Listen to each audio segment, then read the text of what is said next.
All right, Martin, let's talk some divisional round Saturday, Sunday.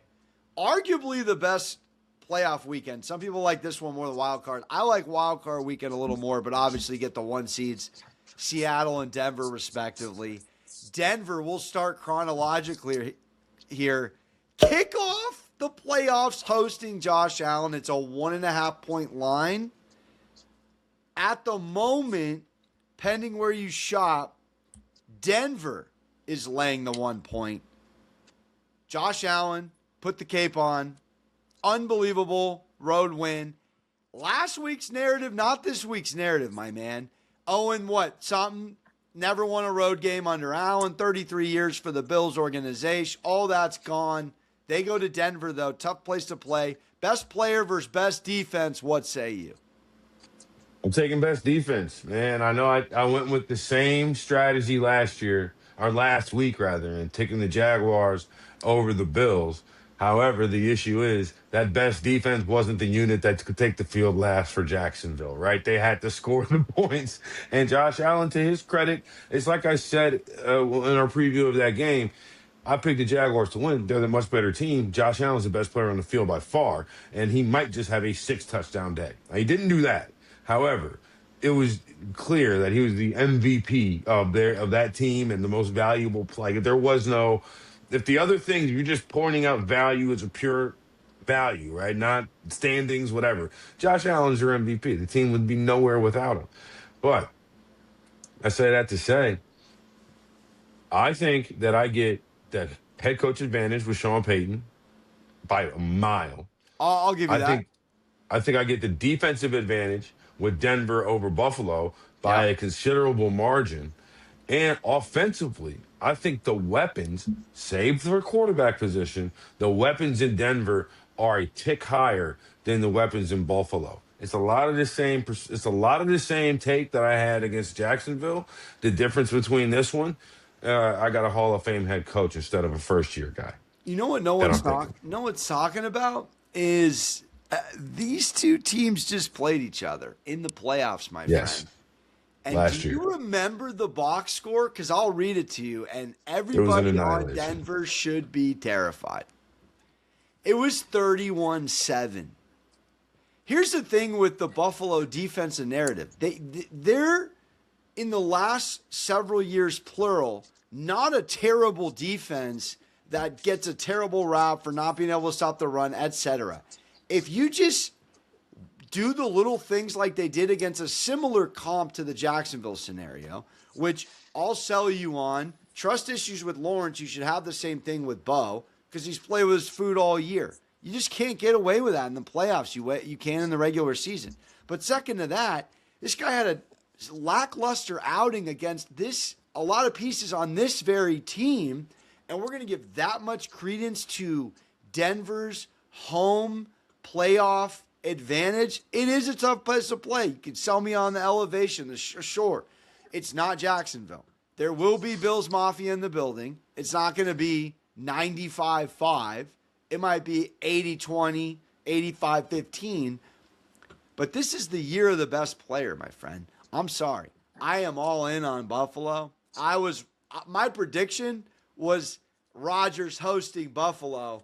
I'm rephrasing it. It's going to be an AFC East Sunday with Nance and Tony, my friend, in a week for the chance to go to the Super Bowl. I'm not confident in it if we're bouncing around here to the next AFC one as we keep it pushing. Unless you got any final thoughts on Denver and Buffalo. But I'm very confident that Josh Allen's going to win this game. I mean, again, Josh Allen has the potential to do that, right? Like a shoot force point guard. He can just take over a game in that way. But I trust Sean Payton. And I need, not to say but it's like. You should. I mean, he's won you a ring. Yeah, I trust Sean Payton to get this one done, especially after that 31-7 loss that they took a year ago. I definitely expect them to keep it closer than that, which is indicated by the betting line. I do agree with you, though. I think the other team from the AFC East will be waiting for them when they arrive at the AFC Championship game. Whoever wins this game, I'm looking at the Patriots to come out from the next one. Yeah, talking that one out, we'll just stay at AFC here before we bounce the NFC Houston's getting 3 on the road. If you guys want a sweat-free winner, I'm kind of perplexed it's not the same line as the Rodgers versus this team. But the over-under's 41. Slam the under, folks. Texans +3 at New England. Do you think this game comes down to, again, coach quarterback, you lean Vrabel, you saw what you saw in both regards? CJ Stroud trust issues on the road. And again, a defense that you're not going to see mistakes from New England that you saw with Rodgers giving away 14 freaking defensive points, my friend. But what do you think this game comes down to on your New England thought? This one I think really does boil down to the quarterbacks. Both of these teams won last week, but neither quarterback played particularly well. Like they were able to really be masked by really a lackluster Charger experience in general. Both Charger and Steeler experience. 11 wins to kick a field goal. Back to you. Right. It was tough sledding for both of those teams, you could say. I mean, they didn't score 20 combined points in the wild card round. So when you consider that, I think that Drake May did not play well, and neither did CJ Stroud. But that center to quarterback exchange that went wrong. Not once, not 2, not 3, not 4, but 5 times last night. 5 times last night in a playoff game? They're not buttoned up, dude. They are not buttoned up. And give me Mike Vrabel and Josh McDaniel to game plan through this, to game plan through that really, really strong Houston defense, which a ton of great players. The scheme is kind of vanilla. I think they'll be able to maneuver it. All right, let's go over the NFC. Let's go divisional round 3. The dap up for the script writers. They love to see it. The peanut gallery at it again. Darnold says, I'll see you, Brock, in a couple of weeks, Martin. Couple of weeks later, he sees him. 7, pending where you shop, 7.5 point San Francisco road underdogs. They will have Trent Williams leading them out with the boombox and in the run game, my man. Are you emotionally rocking with what maybe is a Fred Warner return? No way. Or are you going to go with the Seahawks at home? I wanted the Seahawks at home. That hook really bothers me. I think it's probably a touchdown margin. And so like I could easily see what 24-17 Seattle. And so like everybody on the 49ers wins the bet because they had the hook. This was what comes down to me. Seattle to me is the only team, and these words may age like milk in a hot car, but Seattle to me is the only team that can withstand their quarterback playing poorly. In fact, has dealt with their quarterback playing poorly and found ways to maintain and stay in those games, right? They have a great field goal kicker, and that defense to me is incredible and complicated, right? So like you're confusing guys and they're physical. So when I look at Seattle, it comes down to one thing. Sam Darnold, obviously. But they have known, they went out and got him. They went out and signed him that 3-year, $100 million deal. I can't imagine that they're going to come out into this playoff game and put him in positions like they have done in the past, like he got put in the past with the Vikings and so on. And here's the craziest and sneaky part about all of this, and I'll leave you with this. If you look at Sam Darnold's last 2 years, he's got real issues with the Rams and Chris Shula. That was really it. Like, you go back to that Vikings game, the last game of the Vikings, they played with the Vikings, he played against the Rams. Played the Rams twice this year.